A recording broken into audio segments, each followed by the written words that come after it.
Good morning friends. तो इसके पहले वाले वीडियो में आपने ये देखा था कि एल्डिहाइड और कीटोन्स को हाइड्रोकार्बन से कैसे बना सकते हैं, एल्कीन से बाय रिडक्टिव ओजोनोलाइसिस और एल्काइन से by catalytic hydration in presence of HgSO4 and H2SO4। यहाँ पर एक इंटरेस्टिंग आइसोमेरिज्म होती है जिसको हम टाटोमेरिज्म कहते हैं बच्चों। Tautomerism is a special kind of isomerism in which isomers exist in dynamic equilibrium with each other, and the isomer is formed due to shift of smaller atom from one bond site to another adjacent bond site। फिर double bond यहाँ move करेगा और इस तरह से चूंकि product more stable है तो इसीलिए उस मिक्सचर में ये फॉर्म ज्यादा रहेगा, हमारा एल्डिहाइड फॉर्म ज्यादा रहेगा। इस तरह के टाटोमेरिज्म को इनॉल एल टाटोमेरिज्म कहते हैं। अब हम दूसरा मेथड लेंगे एल्डिहाइड और कीटोन बनाने का, और जो हमारा नेक्स्ट मेथड है बच्चों वो बहुत ही इंटरेस्टिंग नेम रिएक्शन उसमें इन्वॉल्व होती है, और वो है from acid chloride. This is very important name reaction के फ्रॉम एसिड क्लोराइड हम कैसे बना सकते हैं। तो यहाँ पर इस रिएक्शन का नाम है रोजेनमंड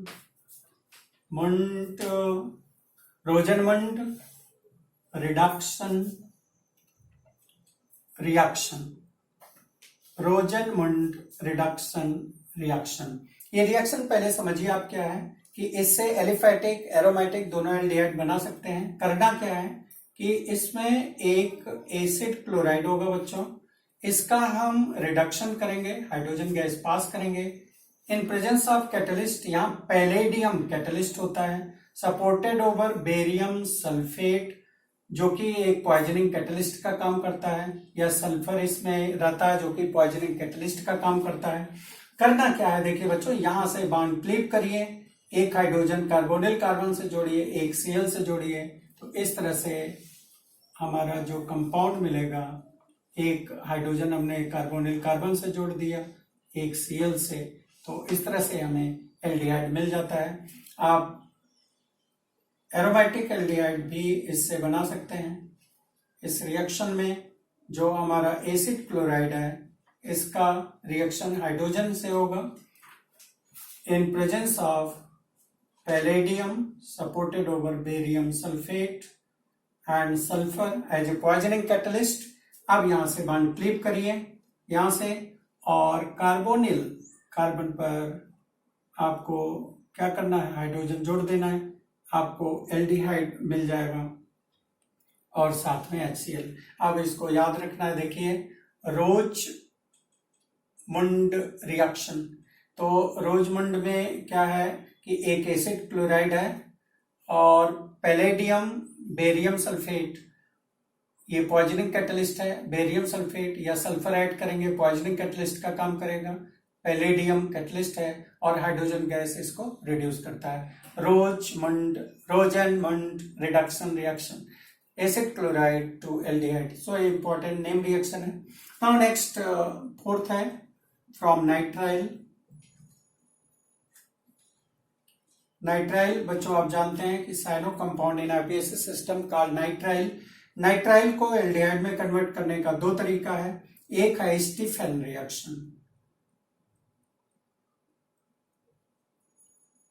स्टीफन रिएक्शन ये भी बहुत ही इंपॉर्टेंट इंटरेस्टिंग रिएक्शन है बच्चों, स्टीफन रिएक्शन। तो स्टीफन रिएक्शन में क्या होता है कि जो नाइट्राइल है, जैसे मान लीजिए आप ये लिए CH3C ट्रिपल बॉन्ड N, तो इसका नेमिंग करिए पहले। तो नेमिंग में जो नाइट्राइल है उसको एल्केन नाइट्राइल बोलते हैं, और नंबरिंग CN के C से करी जाएगी, तो ये हो गया 2, तो इसका नाम हो गया इथेन नाइट्राइल। इथेन ई रिटेन रहेगा, ठीक है बच्चों, इथेन नाइट्राइल हुआ। और यहां जो रिडक्शन करते हैं वो टिन क्लोराइड और HCl से करते हैं। आपने पढ़ा था कि पी ब्लॉक एलिमेंट्स में क्लास 11th में कि टिन के केस में +4 ऑक्सीडेशन स्टेट मोर स्टेबल होता है, तो टिन क्लोराइड HCl से रिएक्शन करके SnCl4 और 2H बनाएगा।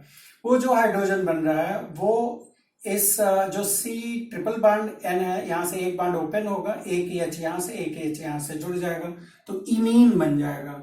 क्या बन गया? CH3CH डबल बॉन्ड NH, इसको इमीन बोलते हैं बच्चों, इमीन। और फिर इसके बाद इसकी हाइड्रोलिसिस करा दी जाएगी, और हाइड्रोलिसिस ये आप एसिडिक या एल्कलाइन मीडियम में आप कर सकते हैं। तो जब आप एसिडिक मीडियम में जैसे आप करेंगे तो ये आपका मिल जाएगा CH3। आपको करना क्या है, यहां से ओपन करना है, इस पर एक डबल बॉन्ड O यहां पर लग जाएगा, ठीक है।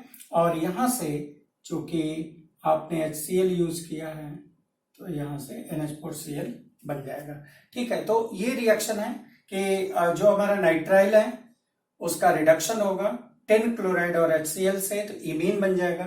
इमीन ऑन हाइड्रोलिसिस ये आपको क्या दे देगा? एल्डिहाइड दे देगा। अगर आप यहीं पर इस रिएक्शन में जो रिएजेंट है, रिड्यूसिंग एजेंट है, उसको चेंज करिए तो वो डाइबल H यूज होता है। तो अगर हम उस रिएक्शन को देखें बच्चों डाइबल H में, तो वहां की खासियत ये है कि अगर रिएक्टेंट में कोई डबल बॉन्ड है तो वो डबल बॉन्ड रिड्यूस नहीं होगा बच्चों।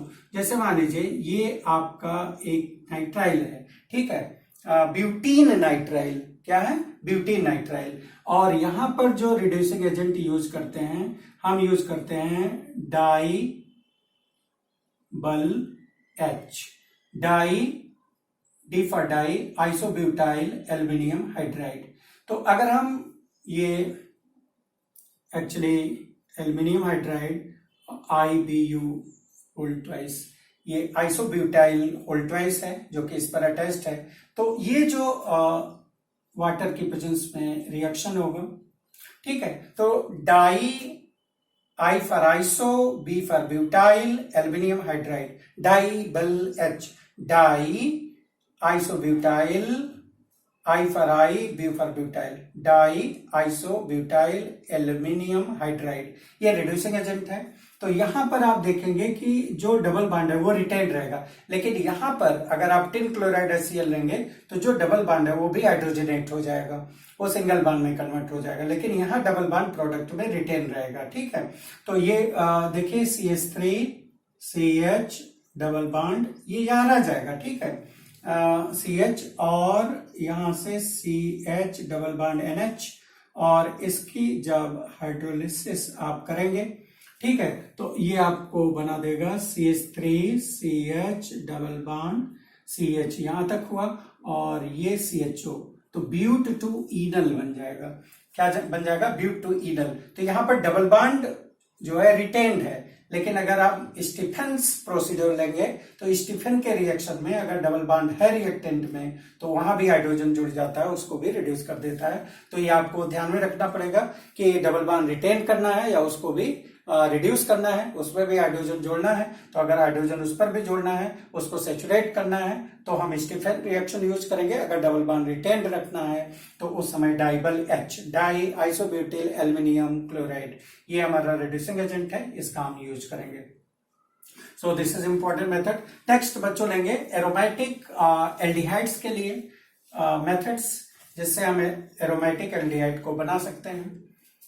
So next one is preparation of aromatic aldehyde from alkyl benzene, alkyl benzene। इस मेथड से एरोमेटिक एल्डिहाइड हम बनाएंगे। तो अगर आप देखें, आपने ये पढ़ा था कि अगर हम मान लीजिए टॉल्यूइन ले लें और टॉल्यूइन को ऑक्सीडाइज कर दें, ठीक है, तो जब हम टॉल्यूइन को ऑक्सीडाइज करेंगे तो स्ट्रॉन्ग ऑक्सीडाइजिंग एजेंट से लाइक KMnO4 और K2Cr2O7, तो ये जो है ऑक्सीडाइज होगा एसिड में। लेकिन हमें क्या करना है कि हमें इस रिएक्शन को एल्डिहाइड लेवल पर रोकना है। तो ऐसे तो है नहीं कि इसको हम पकड़ लेंगे ऐसे रुक जाएगा रिएक्शन, इसके लिए कुछ रिएजेंट या उसको किसी फॉर्म में, कॉम्प्लेक्स के फॉर्म में ट्रैप करना पड़ेगा, और फिर जो कि ऑक्सीडाइज ना हो, और फिर उसके बाद उसको हम हाइड्रोलाइज कर लेंगे तो हमें प्रोडक्ट एल्डिहाइड मिल जाएगा। तो इसमें जो पहला रिएक्शन है बच्चों फ्रॉम एल्किल बेंजीन, तो वो है Etard reaction. This is important name reaction, Etard reaction. तो इटार्ड रिएक्शन में देखिए होता क्या है कि जो ऑक्सीडाइजिंग एजेंट है वो है CrO2Cl2, क्रोमाइल क्लोराइड इसको बोलते हैं, क्रोमाइल क्लोराइड, और सॉल्वेंट होगा CH2। अब इसके बाद यहां पर ये ऑक्सीडाइज तो होता है but it is trapped in the form of a complex, ठीक है। और यहां पर CH2 यहां पर हमने लिख दिया है, जो कि एज ए सॉल्वेंट है, दूसरा रिएजेंट है। तो अब हमारा जो एल्डिहाइड बना वो ट्रैप हो जाएगा CHO, Cr, Cl2, OH और होल्टवाइज। ये हमारा क्रोमियम कॉम्प्लेक्स है, ये कॉम्प्लेक्स इंटरमीडिएट, ठीक है। ये हमारा क्या बन गया, कॉम्प्लेक्स इंटरमीडिएट बन गया। और इसके बाद फिर हम क्या करते हैं कि इस इंटरमीडिएट को हम सेकंड स्टेप में हाइड्रोलाइज कर लेंगे यहां पर, ठीक है। तो जब हम इसको हाइड्रोलाइज करेंगे तो ये हमारा CHO मिल जाएगा as a product, and other products भी मिल जाएंगे यहाँ पर बाय प्रोडक्ट। चूंकि यहाँ पर ये इंपॉर्टेंट है, हमारा फोकस है बेंजल्डिहाइड बनाना। तो इस रिएक्शन में जो बेंजल्डिहाइड है वो पहले कॉम्प्लेक्स के फॉर्म में ट्रैप होता है, जो कि ऑक्सीडाइज नहीं हो पाता, और फिर इसको हम हाइड्रोलाइज करके हम एल्डिहाइड बना सकते हैं। तो ये रहा बच्चों Etard reaction, when alkyl benzene को अगर हम ऑक्सीडाइज करें क्रोमाइल क्लोराइड से CH2 के प्रेजेंस में, तो हमें एक कॉम्प्लेक्स मिल जाता है, और कॉम्प्लेक्स की हाइड्रोलिसिस पर फिर हमें aldehyde as a main product मिल जाता है। दूसरा रिएक्शन है यहीं पर कि अगर हम जो हमारा CH3 है इसका ऑक्सीडेशन क्रोमियम ट्राइऑक्साइड से करते हैं, लेकिन यहां पर भी दिक्कत होगी कि अगर क्रोमियम ट्राइऑक्साइड से सीधे करेंगे तो ये एसिड बना देगा, लेकिन यहां पर जो रिएक्शन हम कराएंगे वो एनहाइड्राइड के प्रेजेंस में कराएंगे, ठीक है। तो जो हमारा एल्डिहाइड बनेगा वो एक इंटरमीडिएट के फॉर्म में ट्रैप्ड हो जाएगा, OCO-CH3। तो ये हमारा बेंजल डाइएसिटेट के फॉर्म में क्या बन गया, बेंजल डाई एसीटेट, ये बन गया। और फिर बच्चों इसके हाइड्रोलिसिस करा लीजिए। तो हाइड्रोलिसिस पर आपको क्या मिल जाएगा, बेंजल्डिहाइड मिला, फिर एसिटिक एसिड यहां से मिल जाएगा, क्योंकि हमें बनाना है बेंजल्डिहाइड, तो मेन प्रोडक्ट हम यहां पर लिख रहे हैं। तो एक ये मेथड है बच्चों जिससे कि हम एरोमेटिक एल्डिहाइड बना सकते हैं, इटार्ड रिएक्शन और chromium trioxide in presence of acetic anhydride. कई बार पूछा जाता है कि यहाँ पर एसिटिक एनहाइड्राइड क्यों यूज कर रहे हैं, तो एसिटिक एनहाइड्राइड इसलिए यूज कर रहे हैं ताकि जो हमारा एल्डिहाइड बने वो एक इंटरमीडिएट के फॉर्म में ट्रैप हो जाए, जो ऑक्सीडाइज ना हो, और फिर उसको हम कंट्रोल्ड वे में हाइड्रोलिसिस करा के हमें बेंजल्डिहाइड मिल जाएगा। दूसरा जो रिएक्शन है यहाँ पर बच्चों वो है Gattermann coach reaction, Gattermann coach reaction, ठीक है। गटरमैन कोच को ऐसे, कोच को COH आप गलत पढ़िए तो वहां का जो रिएजेंट है वो आपको पता चल जाएगा अगर आप इसको गलत पढ़े। तो वहां पर होता क्या है कि एरोमेटिक हाइड्रोकार्बन जो बेंजीन है इसका रिएक्शन कोच मतलब HCl इससे कराते हैं। तो अगर कोच को आप गलत पढ़े, को COH पढ़े, कोच, ठीक है। तो को से CO मतलब कार्बन मोनोऑक्साइड और HCl से ट्रीटमेंट होगा, ये एक रिएजेंट है। और दूसरा यहां पर एनहाइड्रस AlCl3 भी यूज होता है। तो मैं बता दूं कि ये जो इसको गलत पढ़ना, कोच स्पेलिंग KOCH नहीं COH, तो कोच मतलब CO यूज हो रहा है और H मतलब HCl यूज हो रहा है, ठीक है। तो ये हमारा मेन रिएजेंट है। AlCl3 का काम क्या है कि यहां से एक इलेक्ट्रोफाइल फॉर्मेलियम आयन ये जनरेट करना, क्योंकि CO और HCl रिएक्ट होके ये एक्चुअली फॉर्मिल क्लोराइड ये बना देते हैं। और चूंकि AlCl3 एक लिविस एसिड है, इसके डिमांड पर यहाँ से इलेक्ट्रोलाइटिक बॉन्ड क्लीवेज होगा, जो कि Cl- को लेके AlCl4 में, और ये फॉर्मिलियम आयन बन जाएगा, जो कि एक इलेक्ट्रोफाइल है। और यहां से हमें जो प्रोडक्ट मिलेगा बच्चों, क्या मिल जाएगा? एल्डिहाइड मिल जाएगा। Gattermann coach reaction. Clear? Next reaction है कि side chain chlorination followed by hydrolysis. This is also a good reaction. अगर हम उसको देखें, यहां पर मेथड है side chain chlorination. Side chain chlorination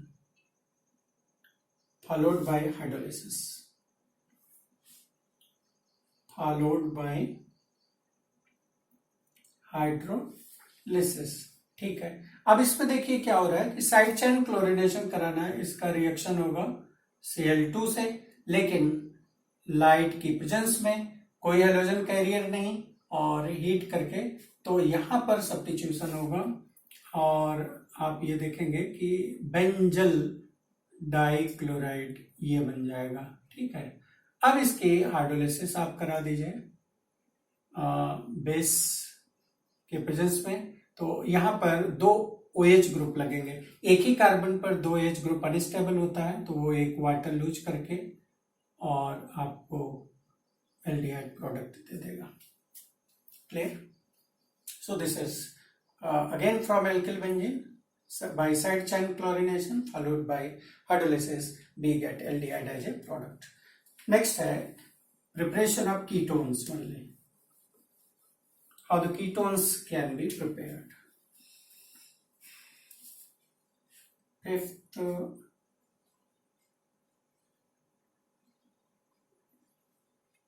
preparation of ketones. तो बच्चों इसमें फर्स्ट मेथड है from acid chloride.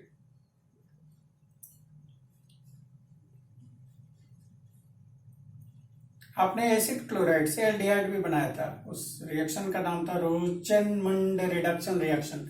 Acid chloride से कीटोन बनाने का मेथड क्या है कि when acid chloride is treated with dialkyl cadmium, तो जब इसका रिएक्शन डाई एल्किल कैडमियम से होता है तो यहां से ये बॉन्ड क्लीव करेगा, यहीं पर R जुड़ जाता है, तो हम ये जो प्रोडक्ट है ये बन जाएगा ये, और साथ में बनता है CdCl2, तो इसको 2 मोल लेना पड़ेगा और ये हमारा प्रोडक्ट बन जाएगा। ठीक है, अब यहां पर CdCl2 बन गया। अब CdCl2 से डाई एल्किल कैडमियम बनाने के लिए फिर RMgX का रिएक्शन फिर CdCl2 से करा दीजिए, तो आप 2 मोल ले लीजिए, तो ये R2CD बन जाएगा और साथ में MgX और इसी से Cl भी अटैच्ड हो जाएगा, तो 2 मोल ये बन जाएगा। ठीक है, और डाई एल्किल कैडमियम हमें मिल जाएगा। तो इस तरह से ये मेथड है by the reaction of dialkyl by the reaction of acid chloride with dialkyl cadmium. ठीक है, नेक्स्ट है फ्रॉम नाइट्राइल। फ्रॉम नाइट्राइल, तो यहां पर रिएक्शन देखेंगे तो by the use of Grignard reagent है। जैसे आपके पास नाइट्राइल है बच्चों, तो नाइट्राइल क्या होता है? साइनाइड कंपाउंड नाइट्राइल होता है। इसका रिएक्शन आप कराएंगे RMgX से। हम जानते हैं कि RMgX is good source of carbon ion because this bond is highly polar, और यहाँ पर ये डेल पॉजिटिव है, डेल नेगेटिव है, तो माइनस वाला कहाँ आएगा? इस पर आएगा, MgX N पर जाएगा, तो यहाँ पर एक इंटरमीडिएट बन जाता है RC, और इस C पर R आया और ये अब डबल बॉन्ड हुआ, N हुआ, MgX इस पर आ गया। ठीक है, फिर हमें क्या करना है कि सीधे इसकी हाइड्रोलिसिस करा लीजिए। ठीक है। जब इसकी हाइड्रोलिसिस करा लेंगे तो आपको RC डबल बॉन्ड OR एक कीटोन बन जाएगा। और अगर आपने एल्कलाइन मीडियम लिया हुआ है तो आपको अमोनिया भी मिलेगा और साथ में MgOH ये साइड प्रोडक्ट हैं, हमें कीटोन मिल जाएगा। So thank you children. So this is all about the preparation of aldehyde and ketone. ये थोड़ा लेंथी होगा, इसमें बहुत सारे मेथड्स हैं, बहुत ही इंटरेस्टिंग मेथड्स हैं, बहुत सारे नाम रिएक्शंस हैं। तो बच्चों इसको प्रैक्टिस जरूर करिएगा। Thank you very much for watching this video.